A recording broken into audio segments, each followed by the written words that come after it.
Welcome to the Atheists of Florida YouTube channel. We are pleased to offer some of the most significant speakers and profound issues of our times.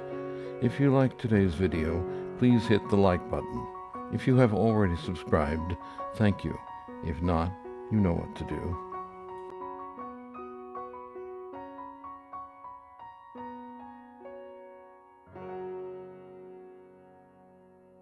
Great. All right. Thank you so much, everyone. It's great to be here with you today.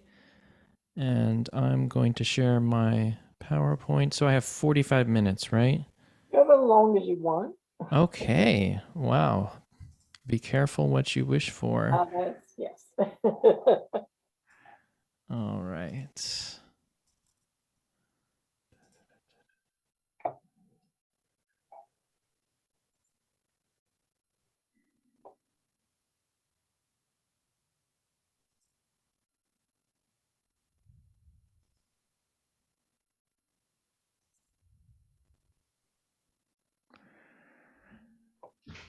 All right. So today I'm calling this presentation Spirituality Without Religious Dogma. And I recognize that spirituality means a lot of different things to a lot of different people. And this could be a trigger word for many of us coming out of a religious environment. I know it was for me for a very long time. So I just want to recognize that and say that what I'm talking about can be applied to people of all different backgrounds. So whether or not you use the term spirituality, I'm going to work with that. I'm also going to work with the term mysticism, which is a more kind of specific view of spirituality. And I'm saying without religious dogma too, because religion also can mean a lot of different things. And I think I hear a lot of former Christians kind of lumping all traditions together as if they're all the same, which is something I also did when I left Christianity as well. But I'm currently part of a psychedelic medicine community. That's one of my primary approaches to spirituality, is working with psychedelic plant medicines in facilitated ceremonial circles.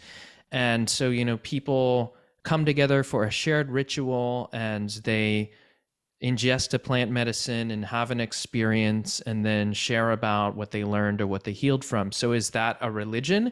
Well, many of these groups are applying for religious freedom to be recognized as churches to be able to do their work legally in the US. But, there are atheists who attend, there are spiritual people, there are religious. So what we mean by religion could be very different. And what I find to be especially harmful is dogmatic religions that are based primarily on a belief system, on a rigid set of beliefs and ideologies. And I'm more interested in the subjective experience and the transformation that can result from that.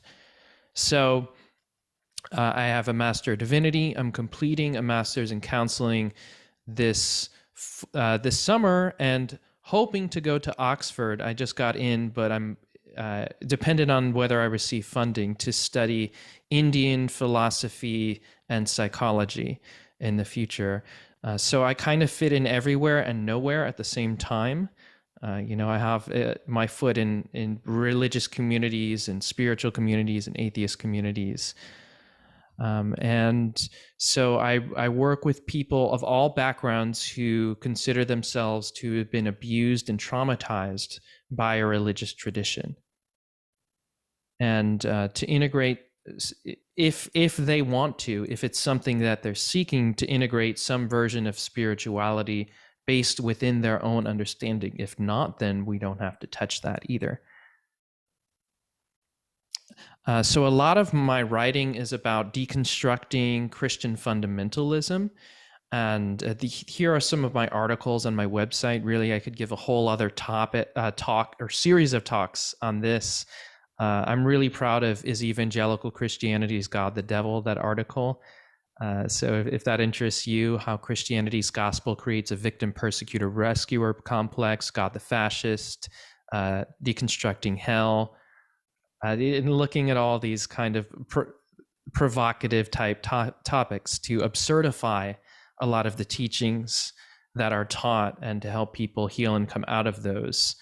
And so my articles too, I keep up all the things I've written on my website. So, they don't necessarily reflect my current position, and some of them I write to different audiences too and adopt their perspective. So it might be confusing if you read that. Just recognize that I'm sometimes borrowing different perspectives and using metaphors, and so there's some flexibility there.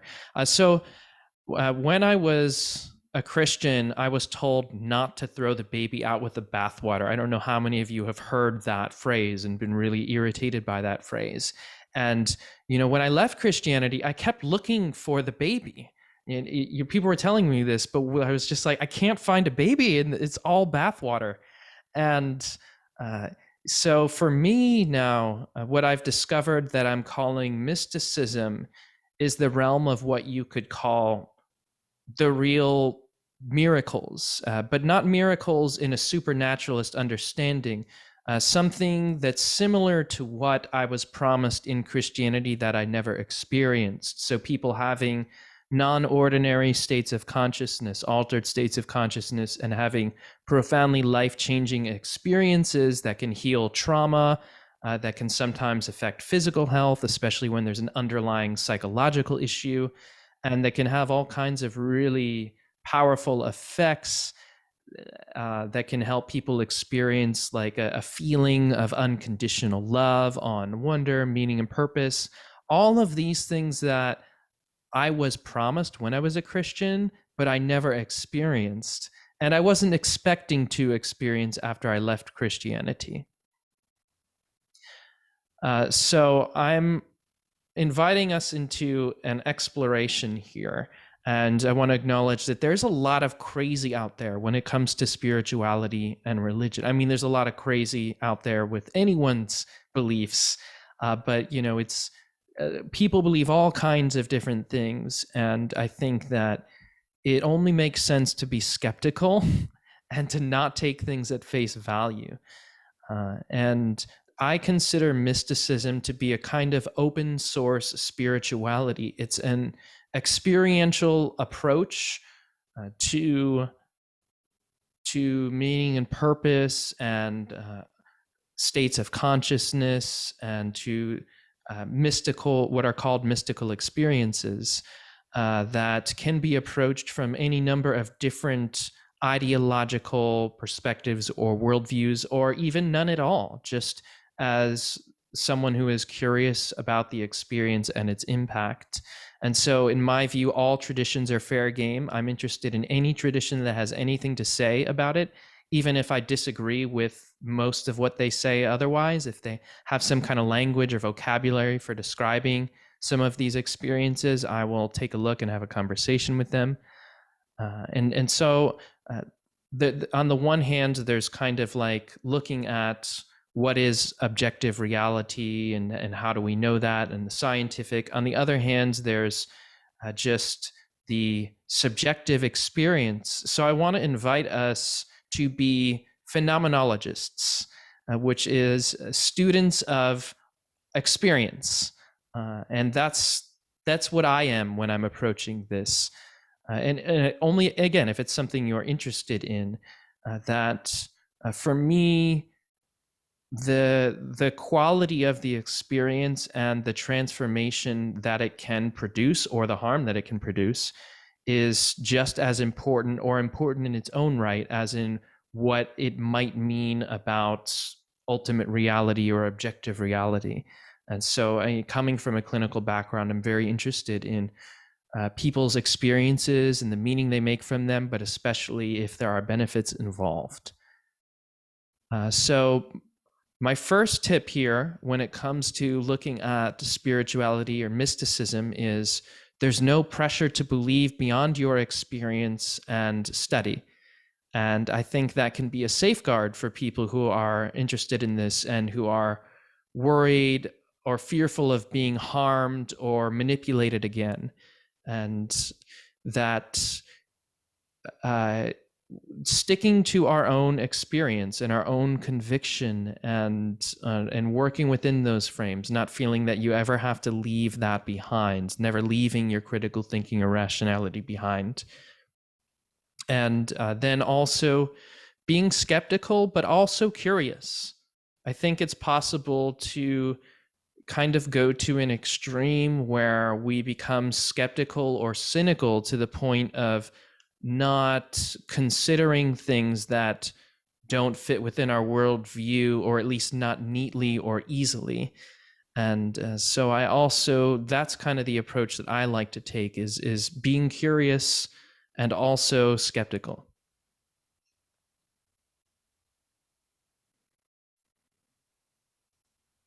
And so a little bit about my story with Christianity. I was spiritually traumatized by Christianity, spiritually and psychologically.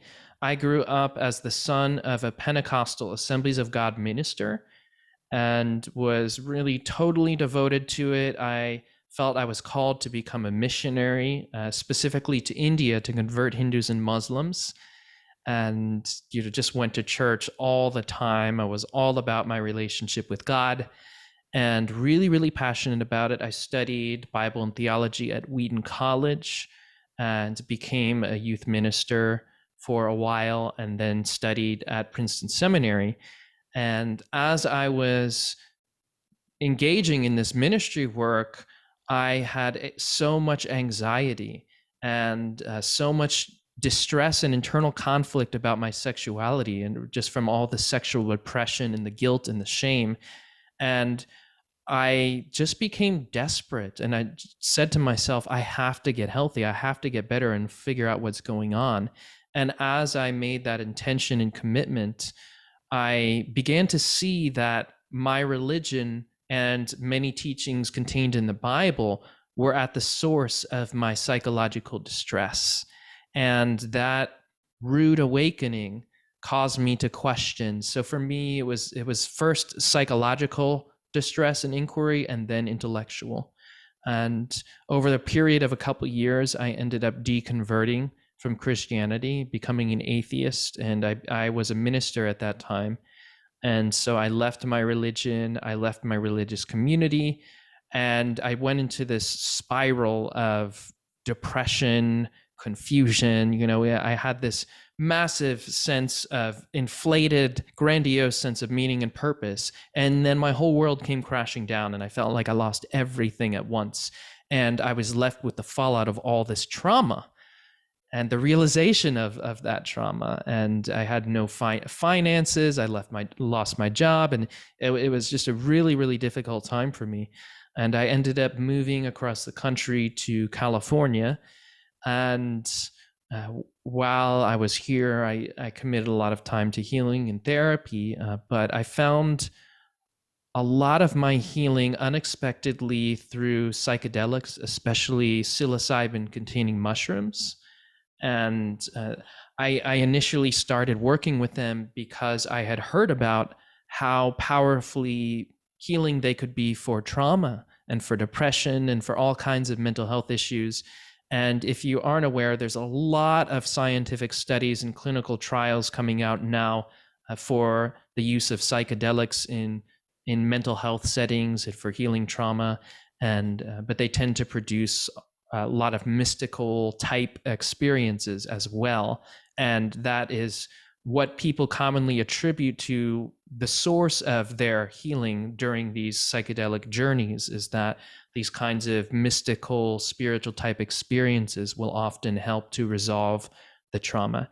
And so as I was working with these plant medicines, I found that I started having these spiritual type experiences that were similar in kind to some experiences described by religions, but also very different. And it was really the first time I ever had a spiritual experience. When I was a Christian, everything was kind of questionable. I always wondered, is this really God's voice, or is this just the suggestibility, and it comes from the Bible and the preacher, and I think it's God, but I'm not sure. Is it my own voice in my head?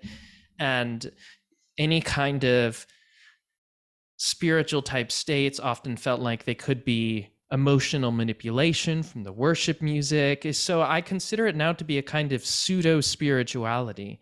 It felt manufactured to me, and not only that, but mysticism was explicitly discouraged and condemned and seen as demonic and evil.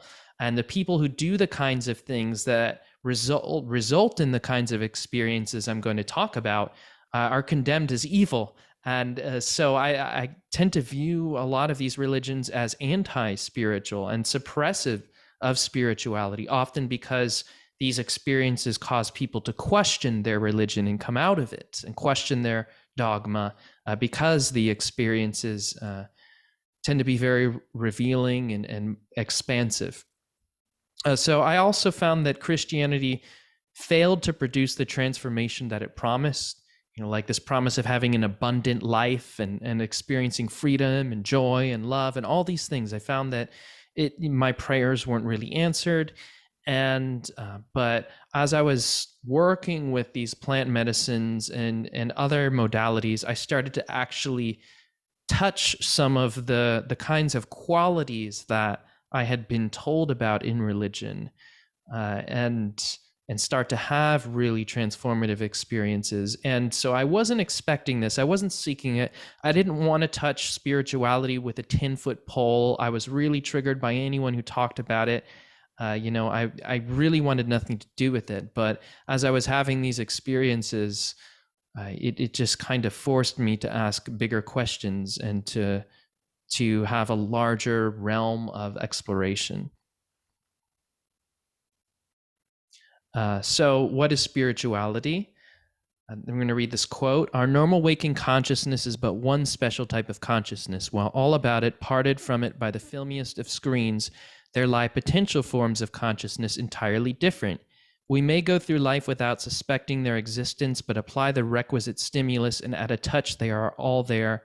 They are there in all their completeness. No account of the universe in its totality can be final, which leave these other forms of consciousness quite disregarded. How to regard them is the question. At any rate, they forbid our premature closing of accounts with reality. That's a William James quote.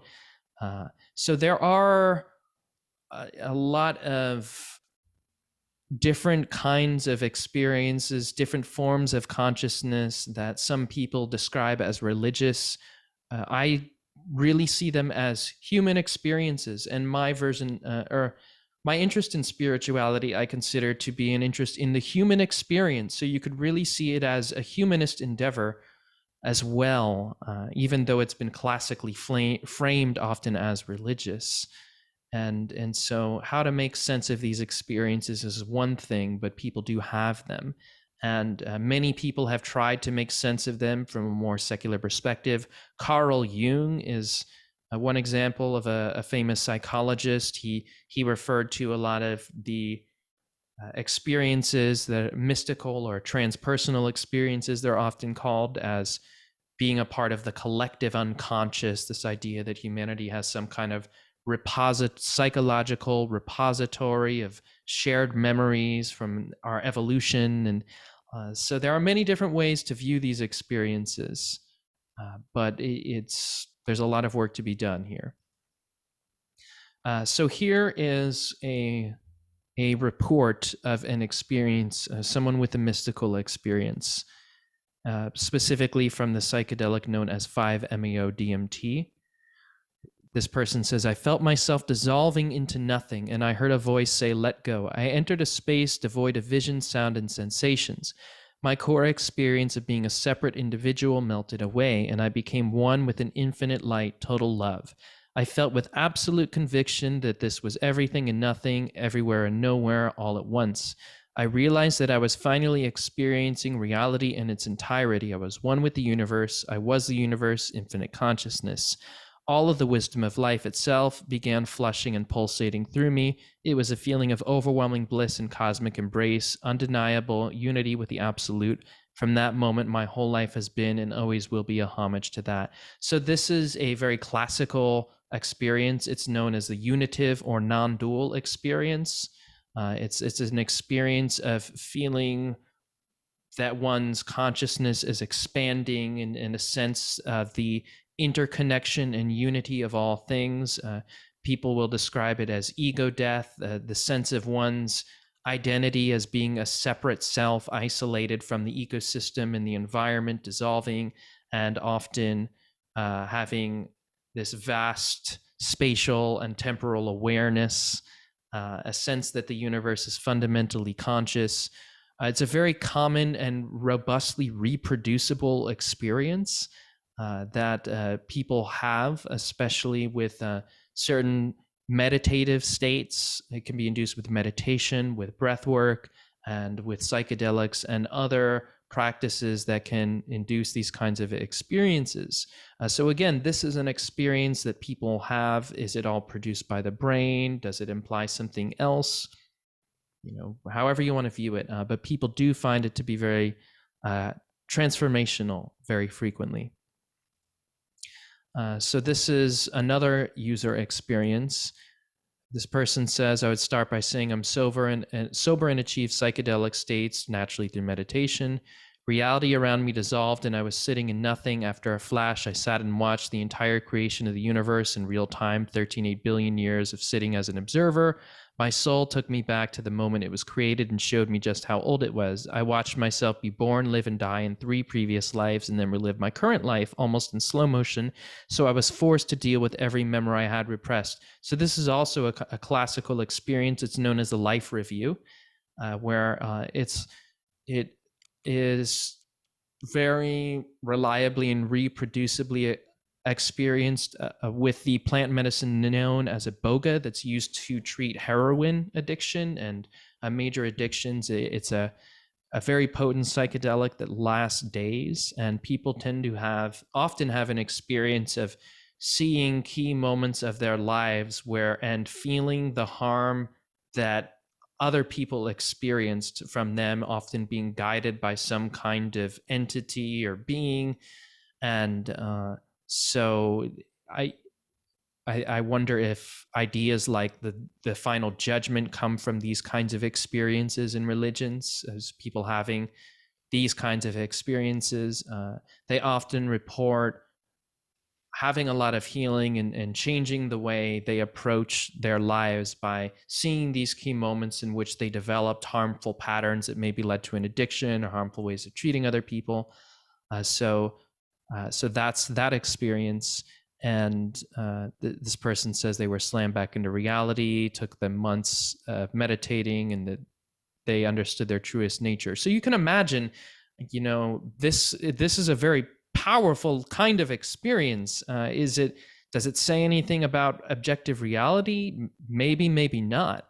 But people are having these kinds of experiences, and often experiences of what they will perceive to be past lives, or this movie screen of events, and encountering other beings, or being taken into some kind of view of the cosmos and the universe. So I want to talk a little bit about what I see as spirituality. A kind of simplified version, not entirely comprehensive, is something like a study of human consciousness. And I would say that mysticism is something like a science in quotes, because it's not really the same, but something like in exploration. It can be an empirical exploration as much as that's possible of consciousness, of what's possible to experience in human consciousness. And the thing that makes this inquiry, not scientific in any conventional sense, I'm using that term loosely, is that in order to study consciousness, you have to be conscious. In order to study the subjective contents of consciousness, we have to have living microscopes. We can't have dead microscopes in order to have the experience of being conscious. So how do we do that? What kind of methods do we use? and especially when we're dealing with subjective experience and all the other influences and ideas that we bring into that experience. But that's the intention anyway. And so it's experiential, it's subjective. Often it includes a felt sense of transcendence. Often people will have experiences of being taken beyond a sense of I or an egoic view, having what they will call expanded states of consciousness, non-symbolic states of awareness that kind of go beyond a symbolic linguistic understanding into vast experiential and perceptual domains that aren't typically experienced in everyday waking states of consciousness. And for me, spirituality involves improving the quality of our being.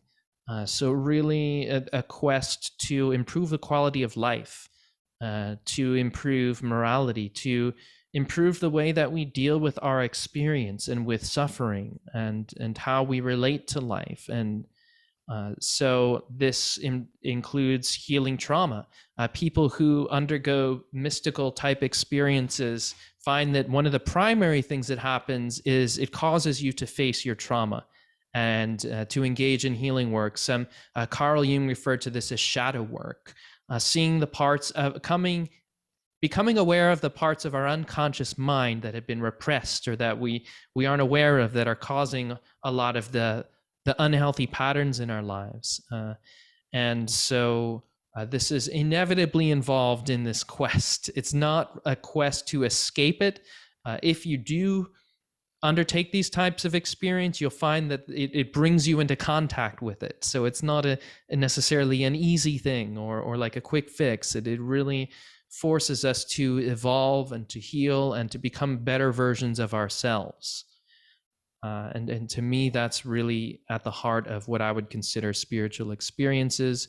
It often results in people connecting with a personal sense of meaning and one that they might consider cosmic, or having experiences of feeling connected to nature, feeling connected to the earth, feeling concerned about ecology and the crises that affect nature.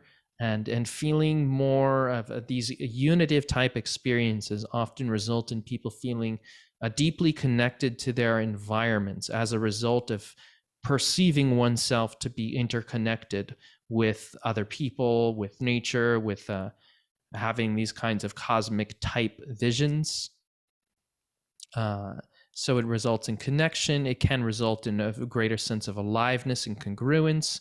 And some people will view this as actually connecting with other consciousnesses, or some people will have a view of God, or often some kind of pantheistic or panentheistic type view, or panpsychism, feeling that there's a kind of a universal type consciousness. This is often the feeling tone of some of these experiences that people will perceive or feel impressed upon them during many of these experiences. Not everyone does.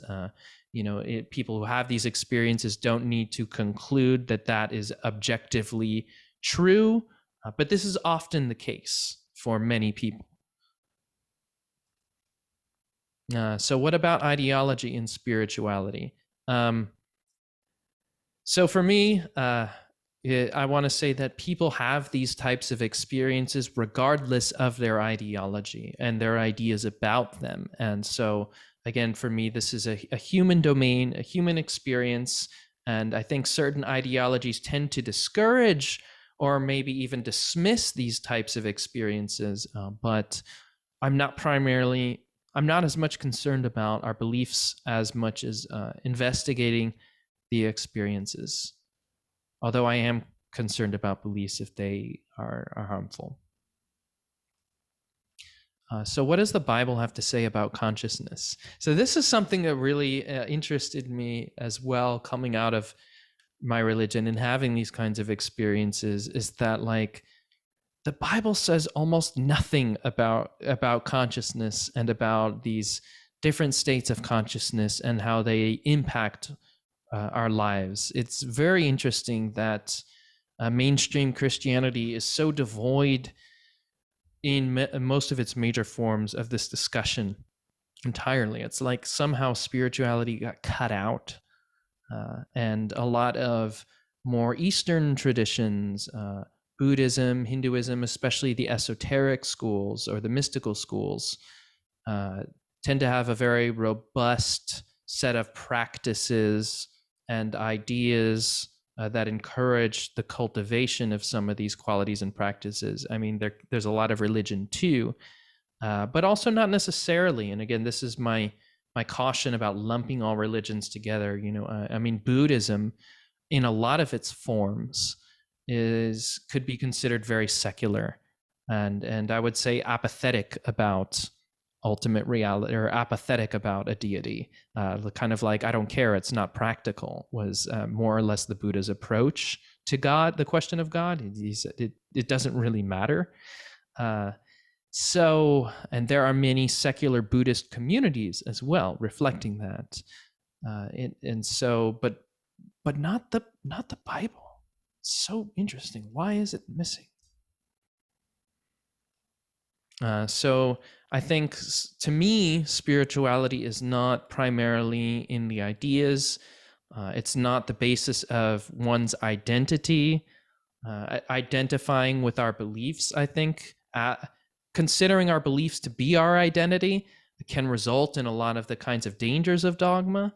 And so I have a value of being flexible and open in regards to that, and not viewing myself as superior to other people, even if I think they're wrong, because it can be a trap in a lot of different ways. I think spirituality is not an answer to every question. It's not a solution to all of our problems either, and it can be harmful to look for them all there. It's this one way of approaching and experiencing, and I think it's important to embrace all of our approaches to reality and to healing, to psychological healing through different methods, scientific rigor, and we fall into error and danger when we cut out any domain of human experience and reality in favor of the others. And it's also not a one-size-fits-all template. There's not one way of doing or being things that fits for everyone. So there are common secular views of mysticism is that it's irrational and unscientific. And that can be the case. It certainly can be the case. There's a lot of irrationality out there. But it doesn't have to be the case necessarily. And I think it's possible to be an atheist mystic, as it's possible to be a religious mystic.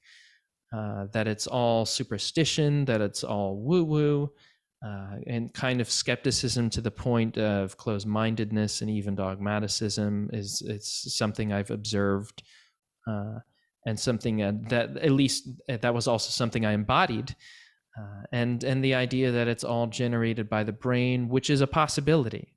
It's definitely a possibility. I think the nature of the experiences often cause people to question whether that is the case or to what extent. Or often people will wonder if there's some kind of like these alterations in the brain and brain chemistry, if they open up other faculties of perception, if there's some kind of a genuine sense or interaction with reality that is not just being generated by the brain, but that's actually being interacted with and perceived by the brain on a certain level. But so even if that is the case, does that mean that it's unscientific? Not necessarily. I don't have a worldview where, even if things that boggle the mind are seem like they're religious, it doesn't mean that they're religious. There's some rational way that everything works. So for me, the term miracle doesn't really make sense, because even if it is inexplicable with our current understanding, there's an explanation for it. But people do often encounter many symbols and ideas and realizations and perceptions that is hard to make sense of, because there really isn't any previous encounter often with many of these things. And I mean, I know I'm talking about these experiences, so you could say, well, maybe there's suggestibility because you're expecting these experiences. And that's true to a certain extent, but I think exploring these things deeply enough, people will have lots of experiences that they will say, you know, I've never thought of or imagined something like this, and it seems to correspond with some genuine insight that I find healing, or that seems to match up with something in the real world. And it can be confusing, or it can cause people to adopt different paradigms, or also not. But many will, many people, especially people in a more shamanic worldview, which are people who are working with these plant medicines in many different indigenous and traditional cultures, will tend to see these alterations in consciousness as suggesting a more of an alive universe, that there's more consciousness and there's more aliveness out there that can be kind of directly interfaced with. Maybe that's not true, but that is what many these practitioners believe. So there are many harmful religious views on mysticism. Many religions will consider it to be demonic. Many of the people that I work with are afraid to meditate or to work with any of these modalities because they've been taught that they might get possessed by a demon. Even if they don't believe in religion anymore, even if they don't believe in demons, they have that traumatic imprint and this irrational fear, or that they'll go to hell.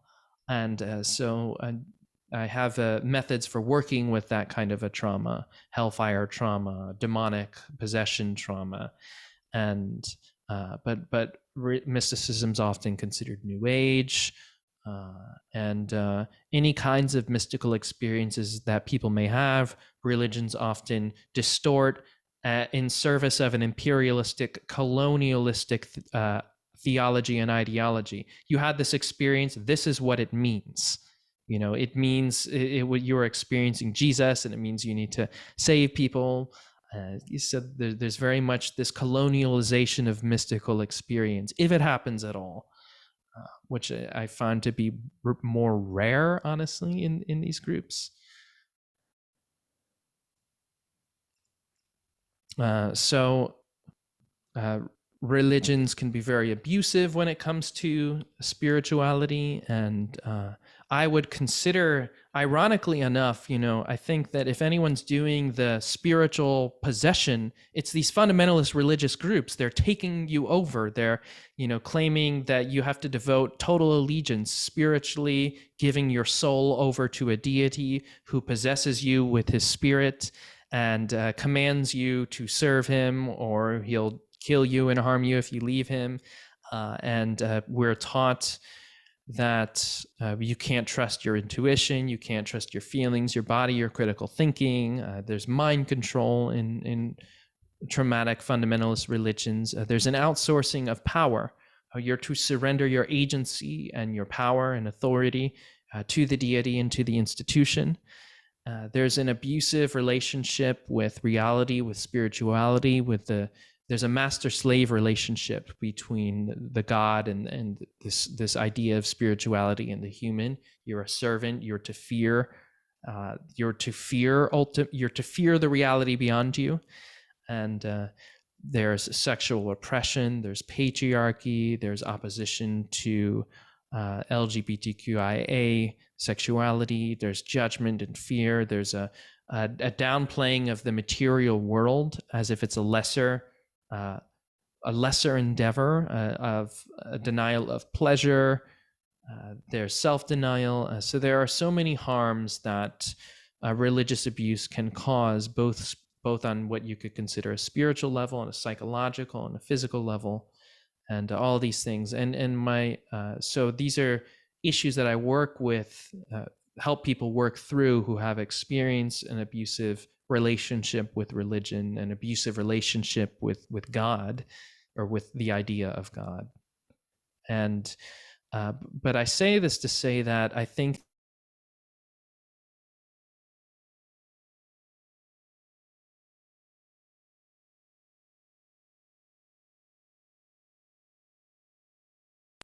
Andrew, you got muted.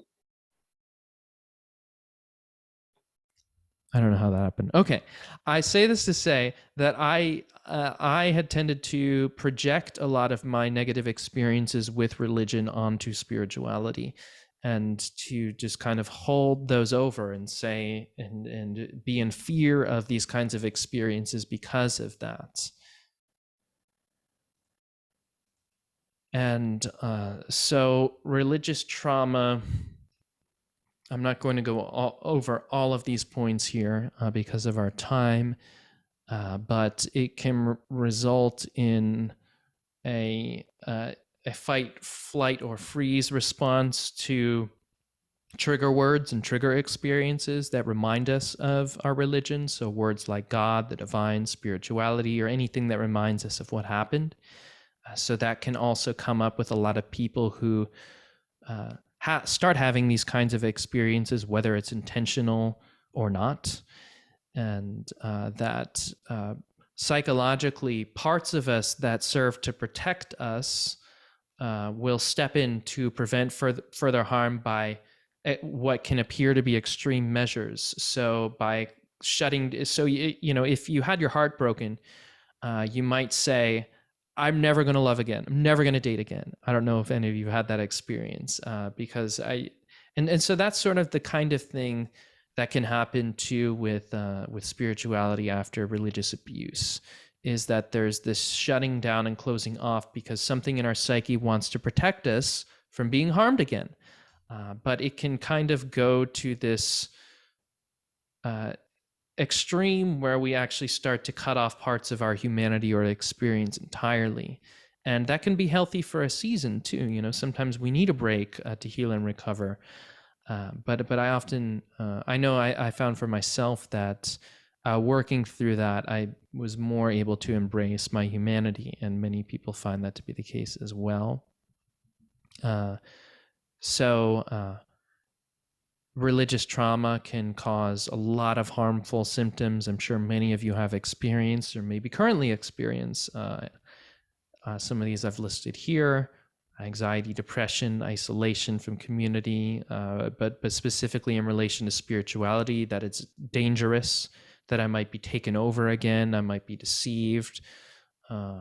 And there can be kind of a trauma response when people are trying to practice, like I described with the demon possession thing, of freezing up or shutting down, or that I'm safe if I'm in control intellectually and rationally, so that kind of all I can trust is my rational thinking mind, which can be kind of like a form of dissociation through over intellectualization. And when I say this, keep in mind, I don't ever think that we should leave our intellect behind.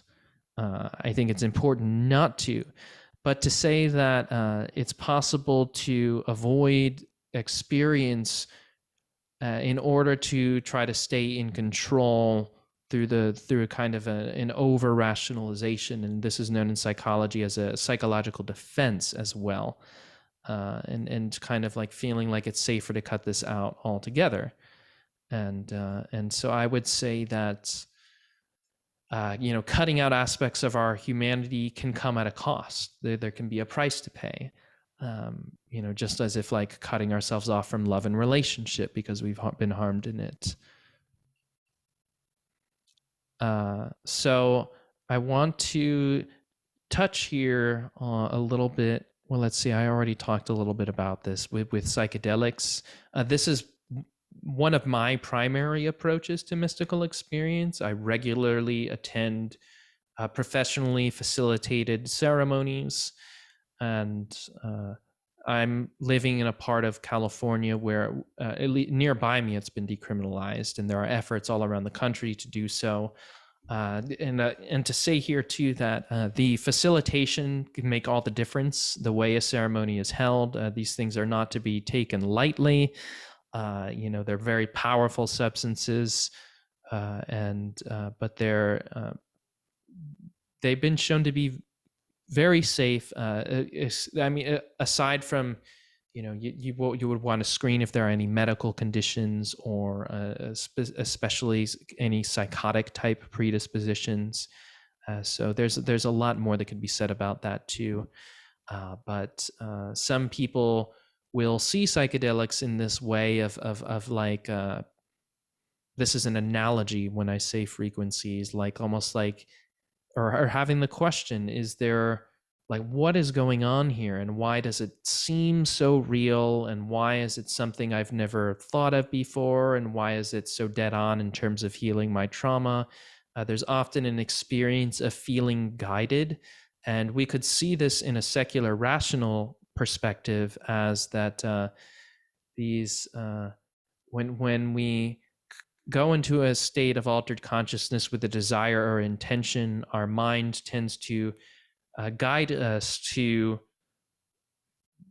places in which our trauma is stored, or things that we're unconsciously, or that we're not consciously aware of, where there are these deeper layers in the unconscious mind where the roots of the trauma. So it doesn't have to be supernatural. But people often feel that it's like they're being guided on this journey, and that they're having these kinds of experiences with the cosmos or other beings or nature that feel very like they're outside the mind in certain ways, that often resolve trauma and result, again, there's many different experiences, feeling in touch with the source of unconditional love and infinite love, and feeling that that's all around oneself. This is a very common kind of experience, or having a sense of the ineffability of the universe, or awe and wonder, that people will use religious words like sacred or divine or reverence to capture that kind of experience, or because that's the vocabulary that they're accustomed to. These are used to treat a whole variety of mental health issues, end-of-life anxiety and fear of death, especially. There are studies being done and that have been done for people with a lot of anxiety about death and dying, or with terminal illness, and that people have had very profound experiences that cause them to not be afraid of death anymore, or to come to terms with the dying experience and process. So that's one very powerful use of mystical type experiences. I found that to be the case with me as a result of religious trauma too. There's often a very pervasive fear of death, having to come to grips with mortality. And some people will have past life type experiences that they will make sense of in some view of reincarnation, but others will just have some kind of coming to terms with it, or a sense that of okayness and acceptance of the reality of death. Psychedelics often, and non-ordinary states often, cause people to integrate death and to come to terms with the sense of dying, or individual identity dissolving, and that being a very peaceful and even liberative experience. And people often feel compelled to make statements about ultimate reality as a result of these experiences as well. Okay, I'm gonna skip this one. These experiences all often help people come more in contact with their different capacities.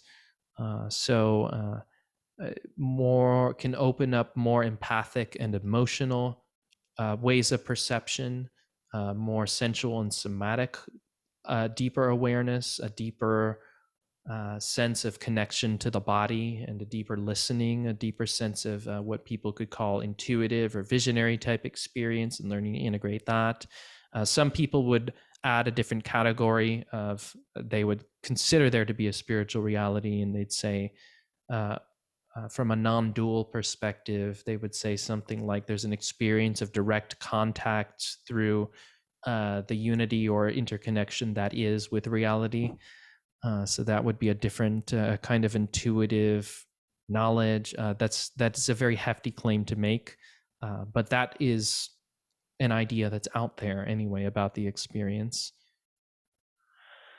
Okay, so there are many benefits to mystical type practice. I'm not going to go too deeply into these, but a connection with nature, a feeling of being in harmony with and connected to and concerned with other people and humanity because of one's sense of connection with them. Having, again, in psychedelics, you can have kind of like an experience of evolution, types of experiences where you feel like you're witnessing it or experiencing it, or often people will have experiences of regression to earlier or what seem to be infantile states. Or even states of feeling like one is experiencing oneself as another gender.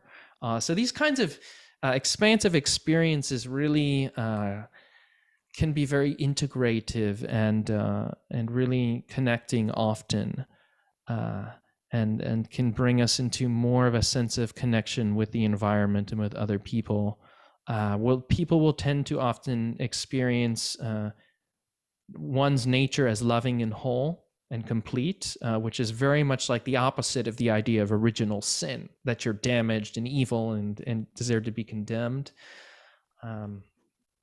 So there are a lot of different kinds of benefits that people may experience. Not all mystical experiences are positive, on the other hand, and especially when people tend to approach these without support or in unsafe settings. So not all of them are necessarily positive either.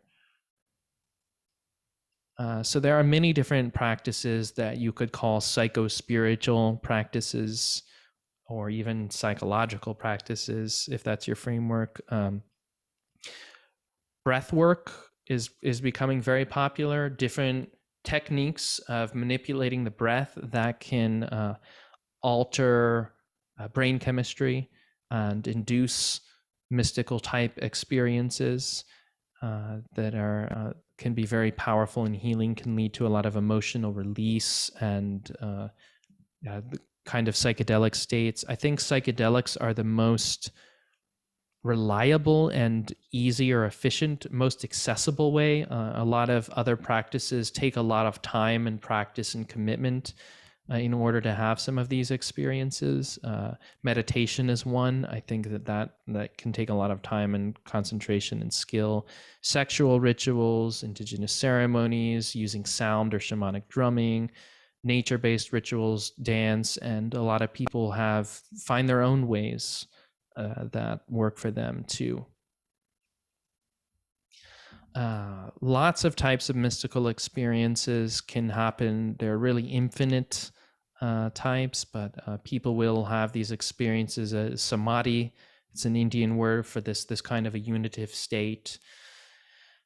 This ego death, the sense of one's sense of a separate self dissolving, and that could be seen as a kind of a shift in regions of the brain as well. But that's often the subjective sense of it. People will have what feel as out-of-body experiences, what's known as astral travel, traveling to other dimensions, having ancestors or entities and guides appear. People will describe what they feel to be past life memories as well. So now we're going to get into some of the more, I guess, edgy kinds of domain.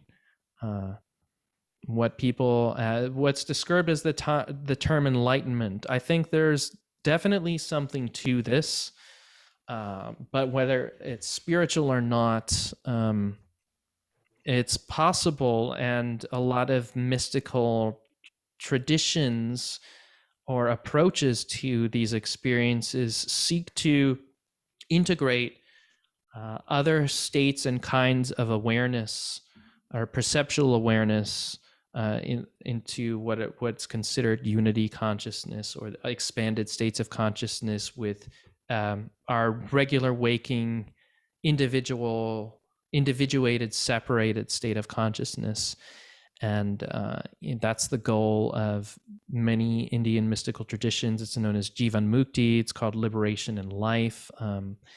And there's a big qualitative study by Jeffrey Martin. It's called The Finders. He did this big qualitative study of people who have had different gradations of the so-called Enlightenment experience, and what that did for them, and describing some of the process. And basically it's what can happen through deep practices of contemplation and meditation, and how that can really resolve a lot of psychological issues and integrate other forms of perception and into a sense of being whole, having greater wholeness and greater interconnection, and of not being driven by this hamster wheel of chasing pleasure and avoiding pain, and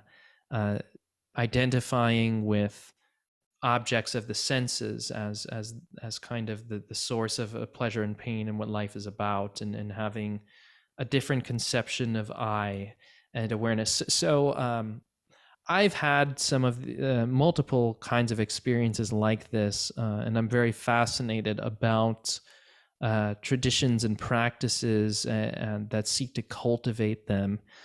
So this is really why I'm interested in a lot of these mystical type traditions, because I think many of them have developed methodologies for approaching these experiences that are often very sophisticated, that is really lacking in a lot of Western traditions.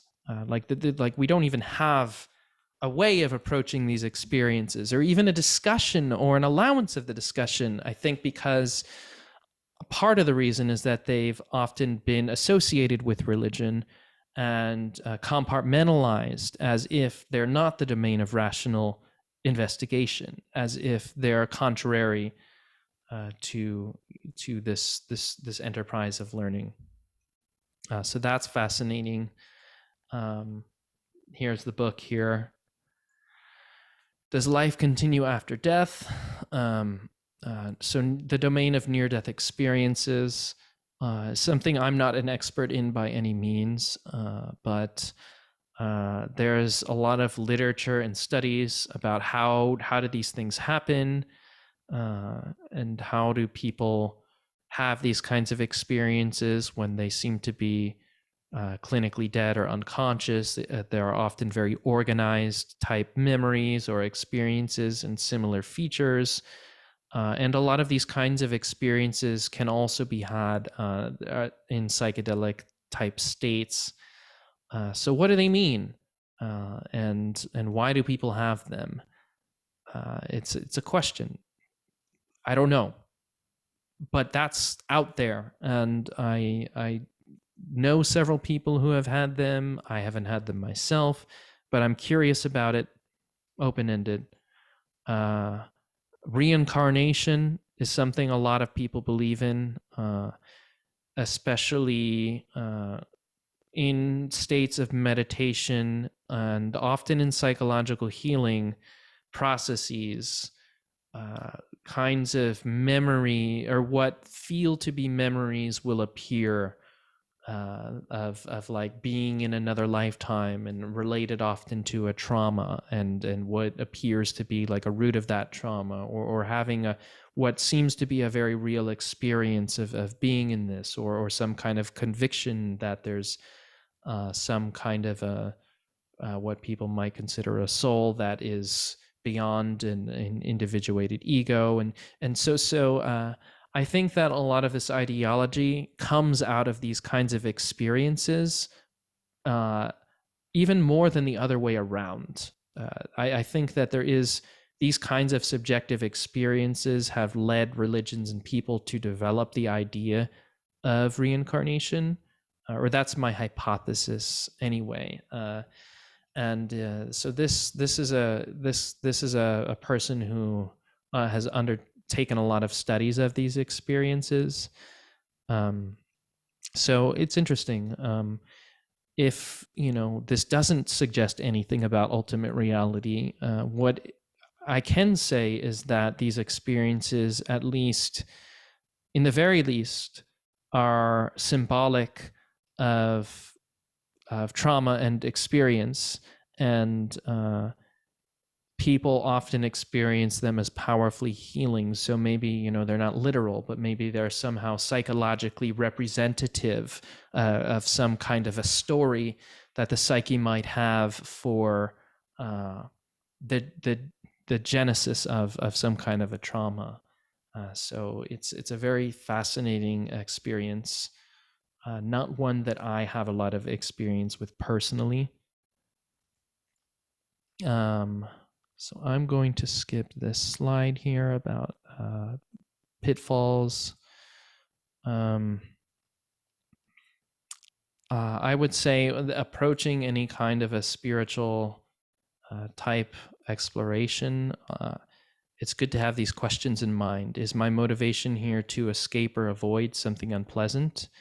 Do I want to be rescued? Do I view myself as helpless in this situation? Am I seeking someone else to make my decisions for me? Do I want to erase uncertainty, unknowability, death, and suffering?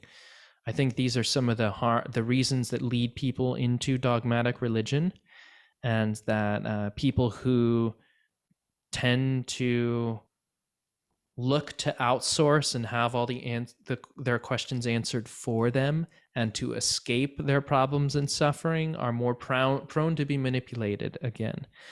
And also wanting to erase uncertainty. So like, again, I think it's really good to keep an open mind, and that there's just so much that's unknown and unknowable, and including about the conclusions about a lot of these experiences. So these are some organizations that are interesting. Science and Non-Duality is a group that seeks to kind of explore an intersection between mysticism and scientific inquiry. So like Buddhist studies, meditation studies, and the brain, and these, again, the phenomenological qualities of experience. Institute of Noetic Sciences, breath work. There are a lot of breath work groups out there that if you're interested in those experiences, this thing called the realization process, it combines different meditative frameworks to kind of integrate and increase access to some of these alterations in consciousness that can result in a greater sense of embodiment and coherence and connection. There's a lot of literature out on this. Non-duality is a whole philosophy and approach that is especially in more Eastern traditions. Yoga, especially in its classical forms, not the postural yoga, often seeks to cultivate these different states of consciousness and psychological healing. These are some authors here that seek to bridge some of these traditions with more modern and scientific inquiry, and with the scientific method itself as well. So that's the end of the presentation. And I work with people who are, again, healing from religious trauma. So with fear of hell, with anxiety and depression, with transitioning out of an abusive religious context, or being in the process of questioning. And so here is a link here if you are interested in working with me, or you know someone who could use help, that they can book a consultation preliminary session with me. And again, that is my website right there. So thank you so much for having me and listening to that long talk. Thank you so much, Andrew. I was curious about, I've been reading about the use of magnets and causing the person to experience the presence of God, so to speak. Have you looked into any of the use of magnets as opposed to drugs? I've heard about that, but I haven't read that particular study. Okay. So I'm very fascinated. And again, I'm fascinated about some of these experiences and some of their potential utility, as much as the potential for what you could call irrationality, or believing what they mean about them. Also, so I'd be curious, can those magnets be used in a way that's beneficial or to treat trauma? I don't know. But yeah, that is definitely something that sounds really interesting, but Yeah. I'm not personally familiar with it. Okay, thank you. David V has his hand up and would like to ask you a question. If you could stop sharing your screen. Right. I put your link in the chat. If anybody wants it, we can get that to them. So David, go ahead and ask your question. I would remind people to please, especially when you disagree with someone, to please be respectful of the person. You don't have to respect the belief, but please be respectful of the person. Not that David would do that, just want to remind everybody. Okay, thank you for not aiming that at me. Sorry. Thank you, Andrew. That was very interesting. I have two questions, if I may. First of all, do you consider yourself a mind-body dualist? In other words, do you think that consciousness is something that's separate from the body, or specifically from the brain? I don't know. Well, the reason I asked that, because you alluded to, well, first of all, you mentioned the universal consciousness and also the brain being a radio. And one of the things that people who are dualists like to say is that, consciousness is something that's just out there, and our brains are like antennas, and they're all tapping into the same consciousness. And I just wondered what your feeling was about that. Right. So I will say that I understand the sentiment. I understand why people say things like that. But I'm not comfortable making any kind of objective claim. Beyond my experience, I can say that that is often a perception and a conviction that people have in altered states of consciousness, and a way that people often make sense of their experiences. But I would kind of consider myself agnostic about that at this point. Well, you realize that the vast number of brain scientists say that consciousness is totally the product of the brain activity. I do realize that, yes, and Okay. I also I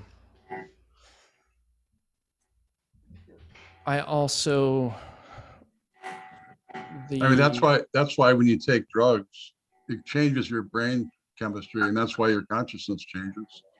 I understand that, and I'm also very curious about why people have the kinds of experiences that they do, and how those kinds of experiences are produced. And it's, I really don't know, but I invite experiential and scientific inquiry. Okay. Well, let's leave that. My other question is, I'm wondering what your feeling is about the afterlife, and how you handle that. It must be something that comes up fairly regularly with people you're trying to counsel. Mm-hmm. What your personal feelings are and how you handle that with your people. Yeah, so totally. So I don't try to convince people. I'm not really in the business of trying to change people's worldview, especially not in a coaching, counseling type context. So mostly I work within the framework of people's current worldview and beliefs. So yeah, I just kind of that's more or less my approach. So I don't try to argue people out of their beliefs or perceptions about their experiences, except more with I mean I do with fundamentalist religion, but these kinds of experiences, I guess I would say are often hard to make sense of. So I'm not saying that evidences any kind of afterlife, but I don't know how to make sense of them. I don't know how to make sense of a lot of these kinds of experiences that I've had, and especially not how lucid and organized and often meaningful they seem to be. It could be generated all by the brain, but they are pretty mind blowing often. Thank you. And it's kind of hard to I guess appreciate that, or appreciate the befuddlement of the experiences without ever having had them as well. So I can understand all the skepticism and appreciate it as well. I think that it becomes very, very often perplexing, and that there's a lot that's unknown about these kinds of experiences. Thank you, Andrew and David. Tom? Oh, so many questions, but I'll stick to one, I think. When you talk about the mystical experiences, whether they're drug mediated or some other form of mystical experiences, do you see that they're mediated or influenced in some way by the social and cultural context in which the person is coming from, or do you see them as being consistent across people regardless of where they're coming from? Great question. I really appreciate that question. Yes, and I would say definitely they can be influenced by the culture. And I mean, they are. So this is... Well, specifically, you talk about different drugs generating different kinds of mystical experiences within the context of that particular I don't know, initiator of the mystical experience. Do you see variations across the cultural and social context that people are coming from? As far as I know, a lot of the kinds of experiences that I've discussed are pretty universal in terms of different cultures. I mean, including atheists, including religious people, definitely though bring in their own experiences in their minds, and it's an amplifier of our mental experience. So we do bring our own experience and past and everything into it, but there seem to be a lot of different categories and types of experiences that are also common across different groups and cultures. So I would say both and this is again, like the subjectivity and it's one's own mind and one's brain, but there are also these common, and this is why like Carl Jung had this idea of like a collective unconscious or something. It's like, why are these common? I mean, you could say that though that's just a feature of the human brain, right? And that kind of is non-specific to culture as well.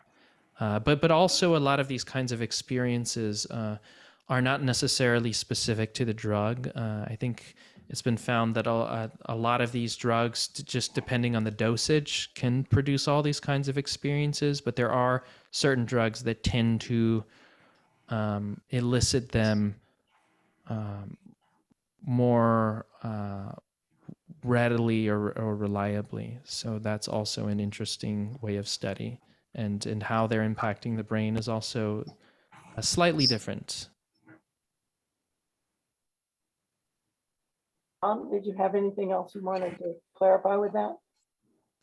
No, I have more questions, but there's other people with hands Okay. raised. All right, you can raise your hand again. Camilla? Yes, I notice you have a salt lamp back there, a Himalayan salt lamp. Mm-hmm. Okay, I'm into crystal healing. I'm into Reiki. I'm into everything. I am into um, everything. I dabble in everything.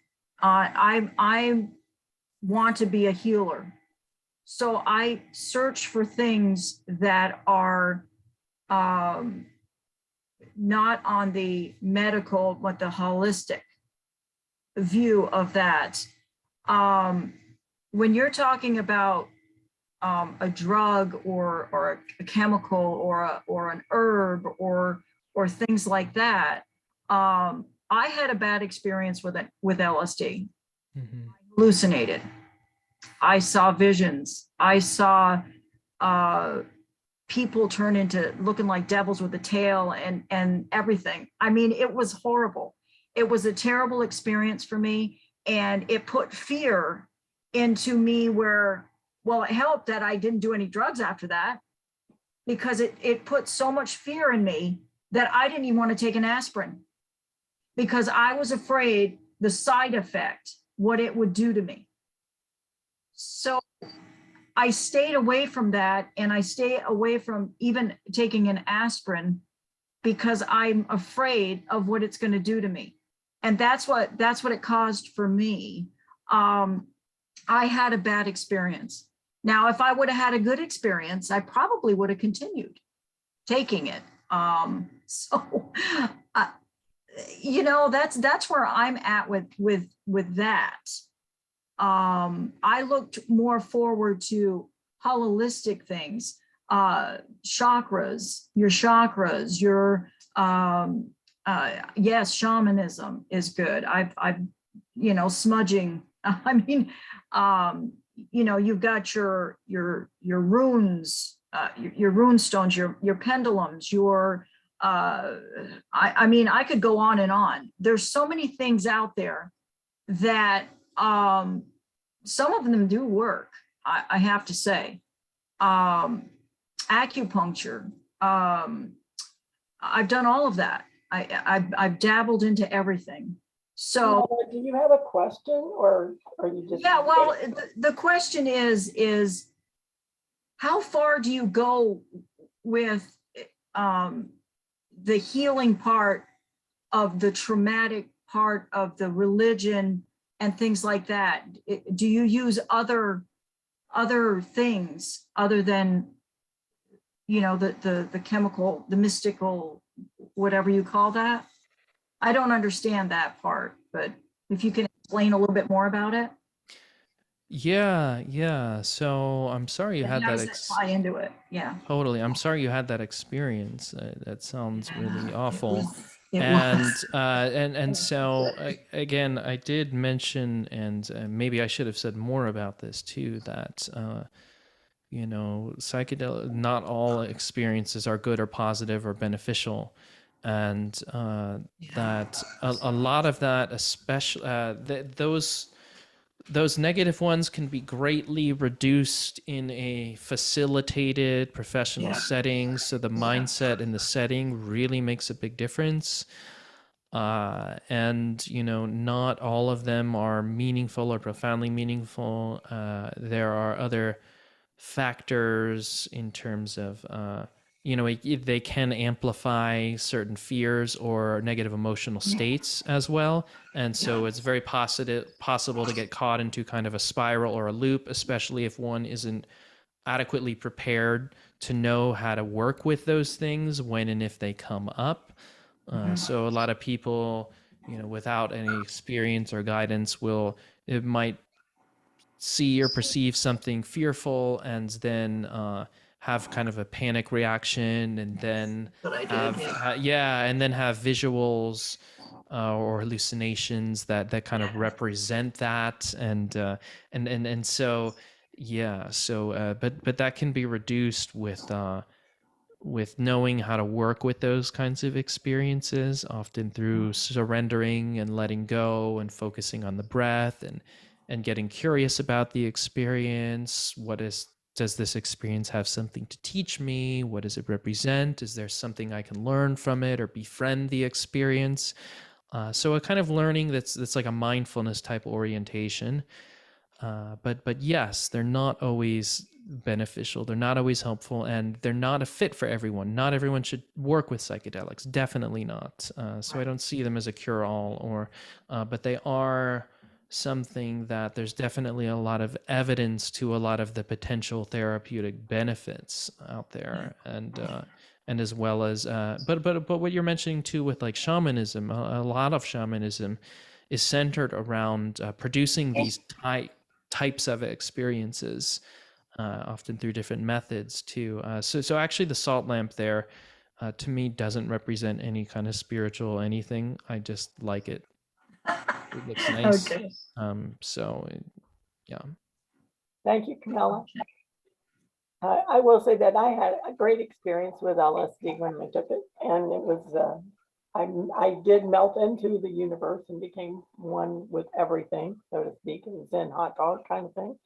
And but I do, and it was just luck, I guess. I would never do that again without guided experience if I were going to do anything like that. Yeah. Psychedelic mushrooms just made me throw up. I'm curious here, if anyone or how many people have had some of these experiences that I've described. I definitely have, yes. Mm-hmm. And whether it had some kind of a positive impact or negative impact. For me, it was positive. David, go ahead and answer whether yours was positive or negative. When I was in my my 20s, early 30s, I've done LSD, I've done psilocybin and mushrooms and all that. And, I felt then, and I actually even now feel that's something that everyone should do at least once. I think that, it should be done under controlled, supervised conditions. I agree with that.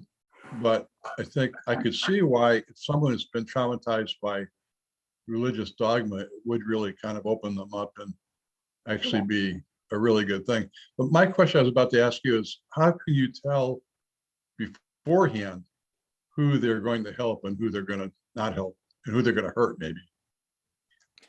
Yeah, that's a great How do you question. triage those people? Yeah. So I don't actually facilitate psychedelic ceremonies personally.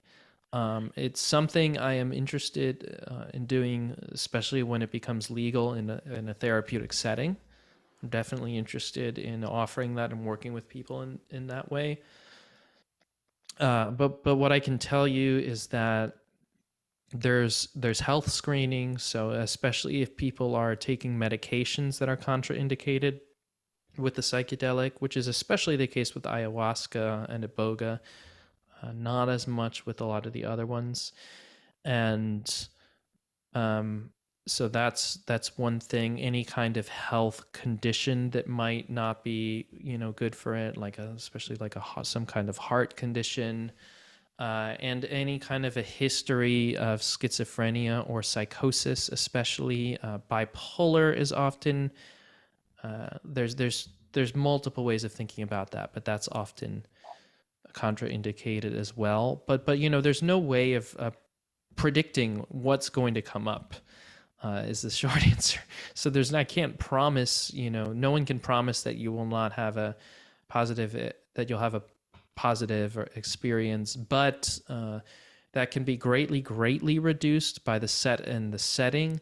And also, if one encounters something that feels unpleasant or fear-provoking, there are ways of working with that where it will tend to shift into something else. Really, what keeps a negative experience going is essentially on resisting it and fighting it or reacting to it, especially.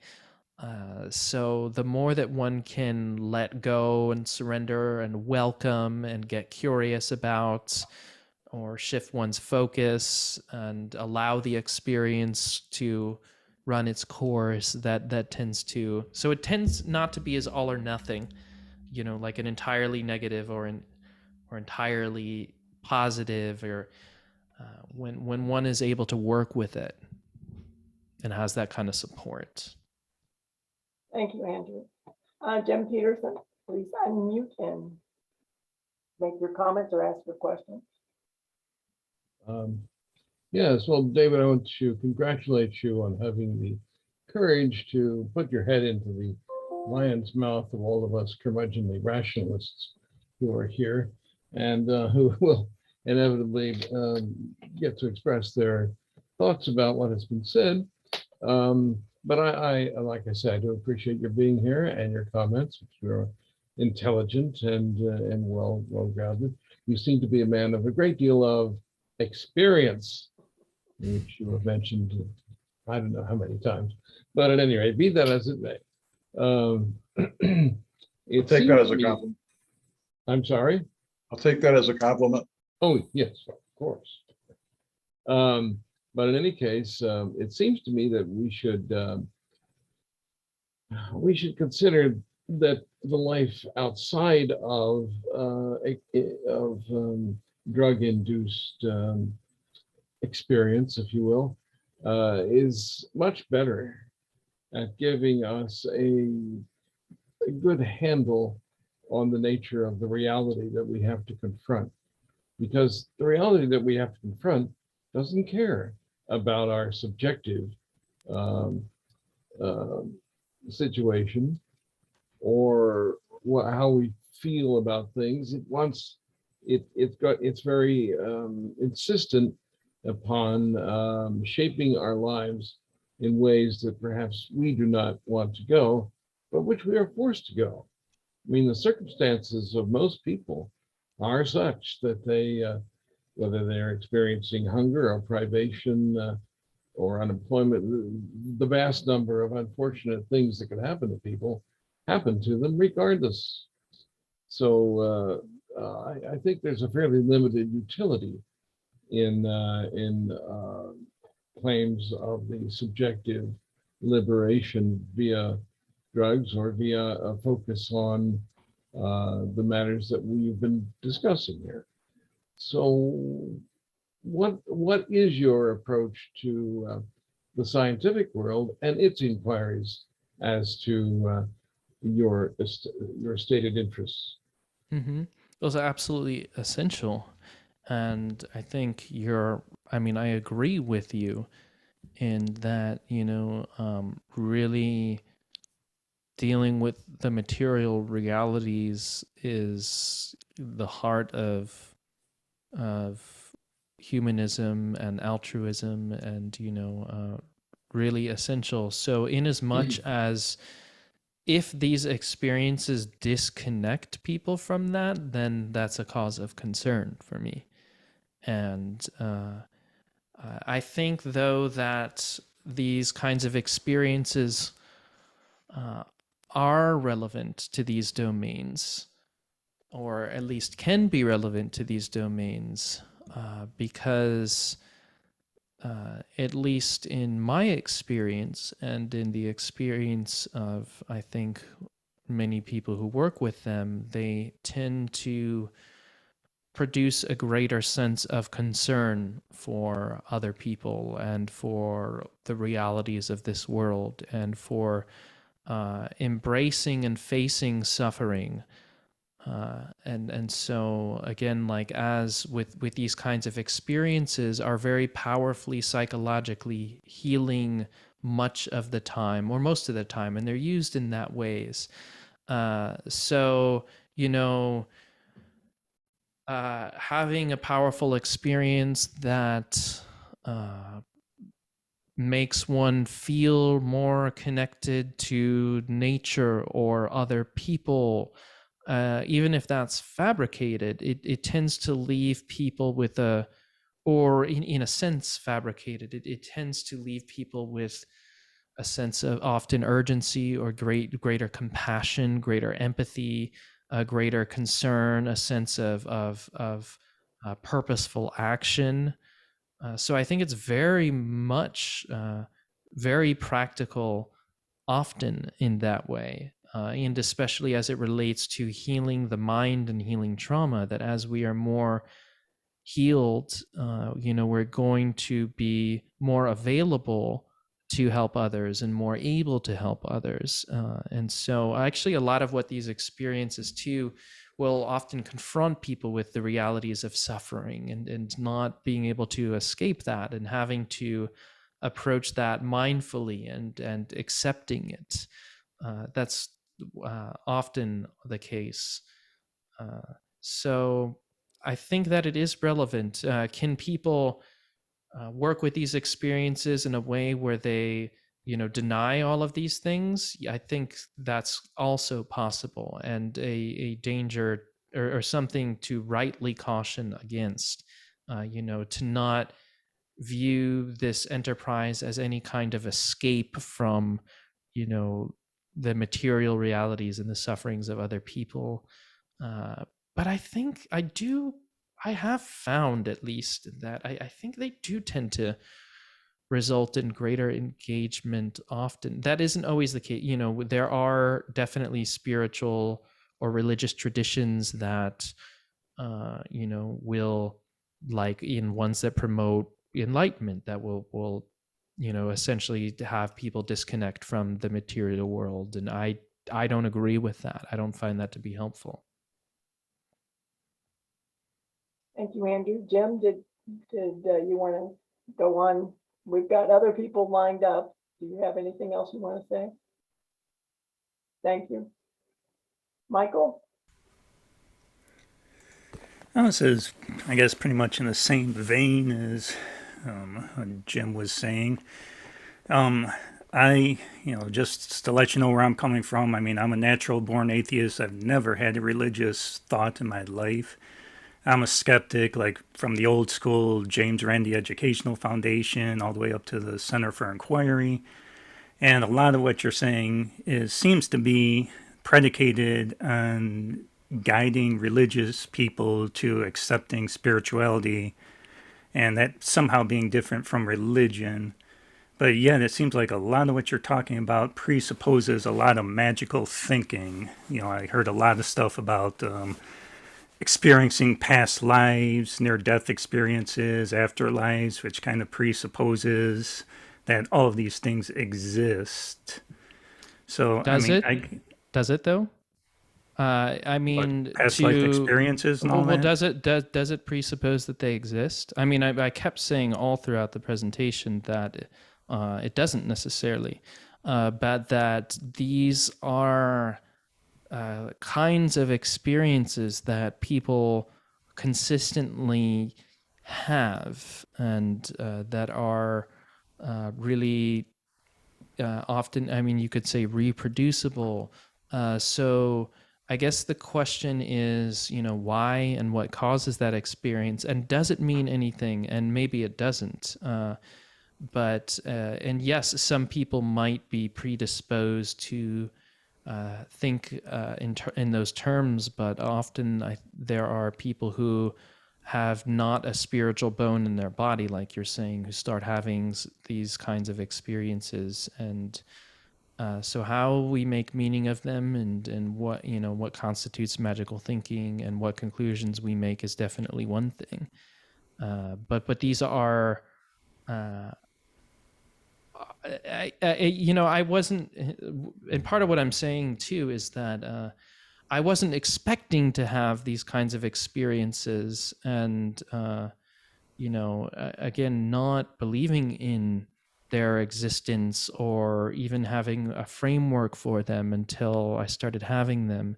So it just seems to me to be a kind of experience that is had, and why that experience is had, or what maybe if it is all the brain, why and what that means and why people have those, and maybe it could explain that how some of these religious ideas developed as well. That not all of them were necessarily just people imagining or thinking that maybe they were having these kinds of alterations in consciousness and developing some of these ideas. So whether it, maybe it doesn't correlate to any kind of objective reality, but I guess the question is why did they happen? I don't know. If it doesn't correlate to objective reality, I mean, I think you're coming from the opposite end of where I'm coming from, because it seems, you were brought up in religion, like maybe people that were brought up in religion, somehow that colors what they're experiencing, where it has to be some sort of religious or mystical sort of explanation, whereas someone like me who isn't of that bent, I have a hard time seeing how any of what you're saying is different from religious or magical belief, or how any of this is spirituality without religion. Well, I guess I mean, I guess I would ask you the question: have you ever had any of these kinds of experiences that I'm describing? I've never had any of them, no. So, I mean, there is a certain level where it's like it's hard to have conversations about it, even without people having some of these kinds of experiences. And I understand the pushback, but it's like it's very so having some kind of like profound sense of love and connection and these visionary kinds of experiences, they can be very powerful, at least like psychologically, like really feeling deeply loved and connected, and a deep love for others. And like, it could be that is just a facet of our evolution. But they I think a lot of them do boggle the mind. And so, I don't know. Maybe you will be curious and have some of these experiences and have a really good explanation that I don't have. I don't know. It's certainly very. I think that there aren't many sufficient models for explaining these kinds of experiences. I'll say Yes, that that's where I much. would disagree with you. I think there are models that are not based on religion, that are based on more objective reality. Yeah, I mean, I guess I would. Then I guess if you totally, and that's fine. But I guess I'd be interested in what you might say if you would have had one of these experiences, or how you would make sense of it, and whether it does seem to correlate to any kind of change or experience, and maybe it doesn't. Yeah, that's the rub. Thank you, Michael. Anything else you want to ask? Plenty, but I mean, I gotta let other people speak. Okay. Thank you. Linda. Hi. Just as a little tidbit, actually the Bible does say something about psychedelics. And I was watching a Jack Van Impe show years back, and Jack Van Impe said that the original Greek word for sorcerers or sorcery was pharmakeia. And when they were saying don't practice in sorceries, the actual word was don't practice pharmakeia, which means hallucinating induced drugs. So don't do drugs, basically. And I thought that was kind of interesting, because the Greeks used to use a lot of the psychedelic medicines in their sacred rituals too. And I wonder if the New Testament, when mentioning sorcery, might have meant that rather than what most people think of as sorcery.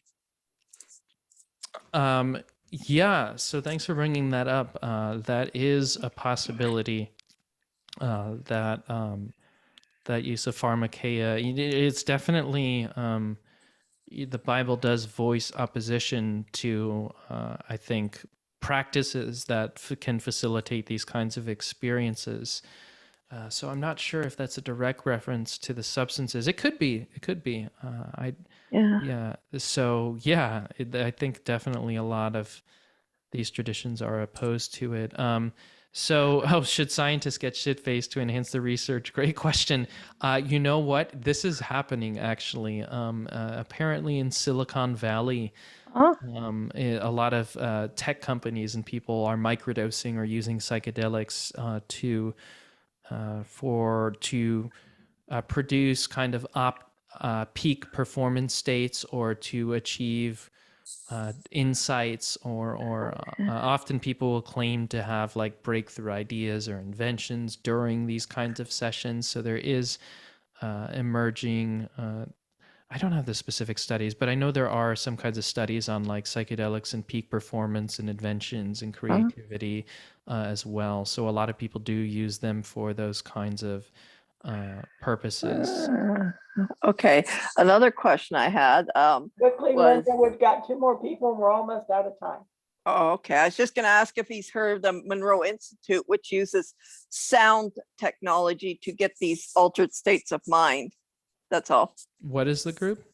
It's called the Monroe Institute, so you can look it up later. Yeah, I'm not familiar with that group, but yeah, Okay. definitely there are sound type techniques. Yeah, so entertainment type smoking cocaine. Yeah, yeah, yeah. They Yeah, use that's something. Yeah, they use something called hemisync technology, but I can give you the information later. cool. Great. Thank you, Linda. Amy?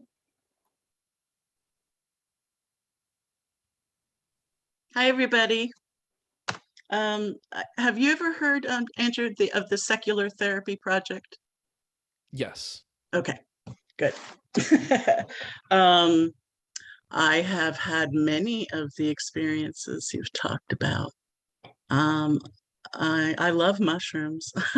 And one of the reasons why I love mushrooms is because I think it brings people, together who are having, who are eating mushrooms together, and eat it with ice cream.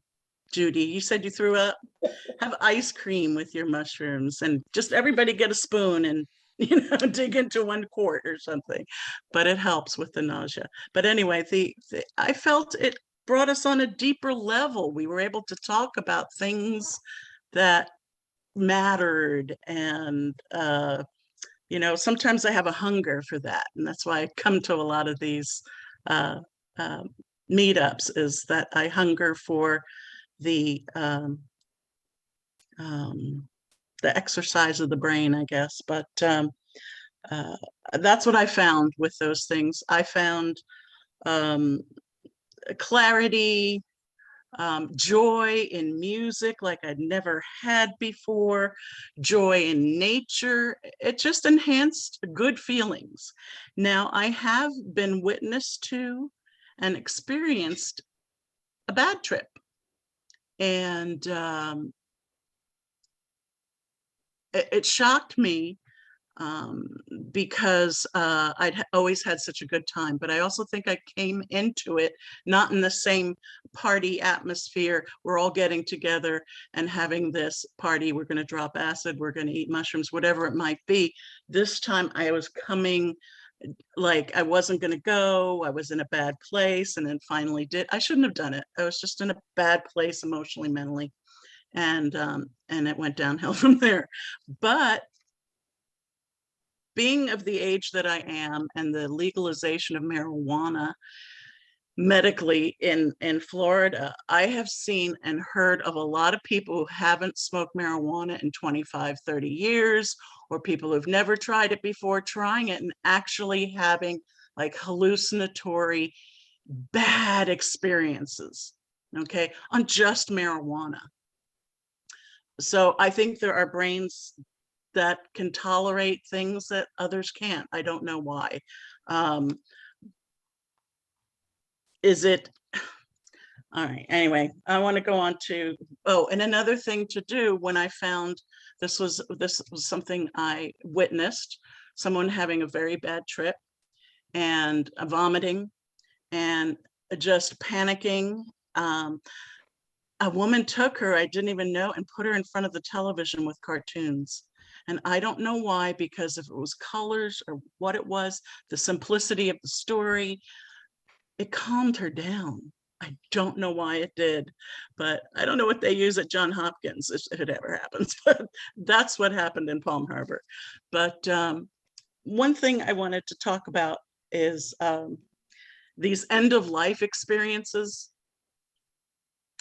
How come you don't hear the end of life experience of knives coming through them and just their neck being sliced or being doused in fire? It's always, I saw Granny, I saw this one, I saw Mom, she looked beautiful. It's always a happy feeling. And I think our body is kind of protecting us. Maybe that's the last thing when the brain realizes oxygen is running out. The body has stopped beating, the heart stopped beating, sorry. I've got a little oxygen left in here. I'm gonna go poof into favorite memories. I don't know, it's a protective mechanism. Isn't fainting? Fainting is a protective mechanism, you know?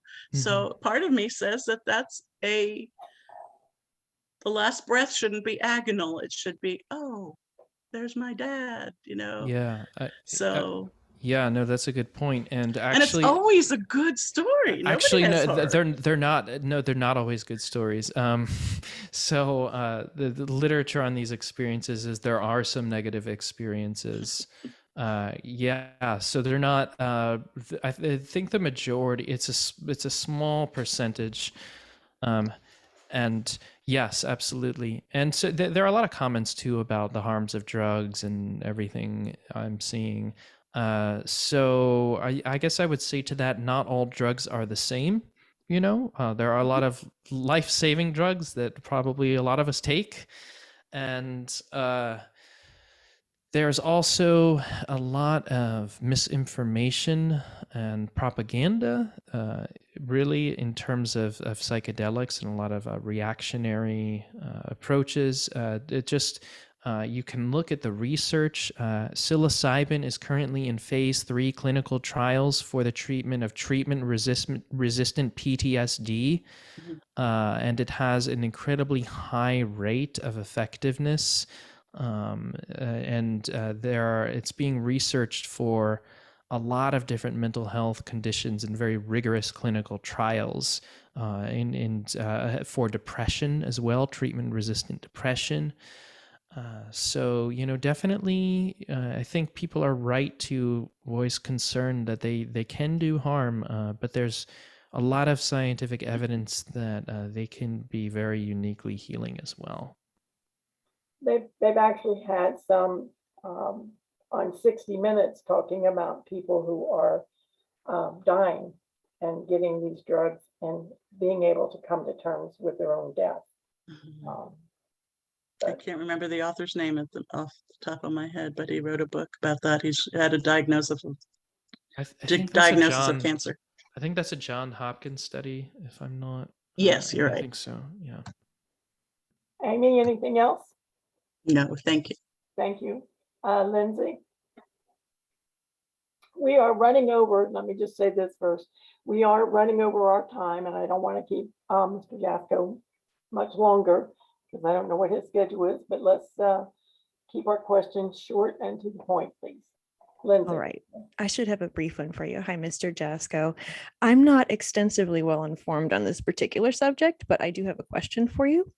When the patients you treat report or exhibit improvements after undergoing your treatment, I realize every individual case will be different, but if you were to generalize, outside of what we might consider to be stemming from our natural survival instincts, or for some, what might be a natural fear of death, what is the underlying harmful belief or pattern of behavior that changes within a person's perspective or position in a way that positively affects the individual through what you call secular spiritualism? In regards to what issue? Just like generally? Yes, generally overall, if it's a fear or a harmful behavior or anything else. Mm-hmm. So, with a lot of these experiences, they tend to bring people to past experiences or some repressed memory or some traumatic memory that is often a cause for, or a series of causes for, something like their depression or a drug addiction. So these are also a lot of these kinds of experiences. And again, so psychedelics can be used to induce these experiences, but other methods can be as well that are non-drug. Just probably not as reliably or easily accessibly as psychedelics. But so they people tend to have experiences of witnessing traumatic kinds of incidences or places where they might have adopted a certain belief, and there's often an experience of some kind of catharsis or an awareness or realization of a different kind of perspective or self-concept or a different choice point that is accessible, or a different way of viewing the situation. And some of these visionary types of experiences can be kind of like cathartic and healing, or like a different vantage. So that's often what happens when one is working with a particularly unhealthy pattern. It's like often people will compare it to, will make statements like it was like 100 hours of therapy in one session or something like that. There's just like often a very concentrated process of witnessing and reconfiguring painful events and responses and beliefs. Thank you, Andrew. Lindsay, did you have anything else you wanted to ask or comment on? No, thank you for that. Thank you. And Andrea. Yes, I just have something to relate. We can barely hear you, Andrea. Oh, I'm on the same computer. Never mind. No, go ahead. Well, you can't hear me, right? We can hear you. It's just hard to listen. Go ahead. Okay. Yeah, I'm in the same problem that I had before when you helped me with this. I just want to relate that when I was about 20 years old, I took an acid trip, and I was with this person who was pregnant, and she didn't want to be pregnant. And my whole acid trip was extreme empathy for this woman, so much so that I took on the pregnancy as if it were mine. Fortunately, she had a miscarriage. And I think that's what has made me so pro-choice today. I'm just relating that. That's all. Thank you, Andrea. I hadn't thought about it until I heard talk today. Yeah, thanks for sharing that. And so I think that's,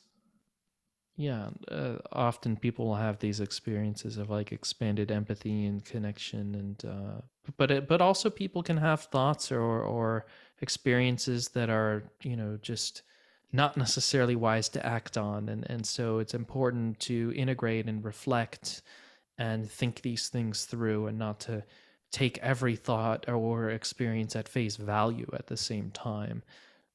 Because there's a range of possible experiences, and our brains are thinking as we're having these experiences, and so that's also important to keep in mind. And the fact that you're talking about having it in a controlled environment and not Right. dropping drugs on the Right. street kind of thing is very different than what most of us did in our youth with drugs and stuff. Well, thank you so much, Andrew. I really appreciate it, and thank everyone for coming. If you are pleased with our programs, please tap the like button and then subscribe to our channel. Don't forget the bell so you don't miss any notices of new material. We usually post new content every week. See our created playlists to discover events thus far this year, or to see a list of topics and speakers from our rapidly growing and diverse collection since 1992.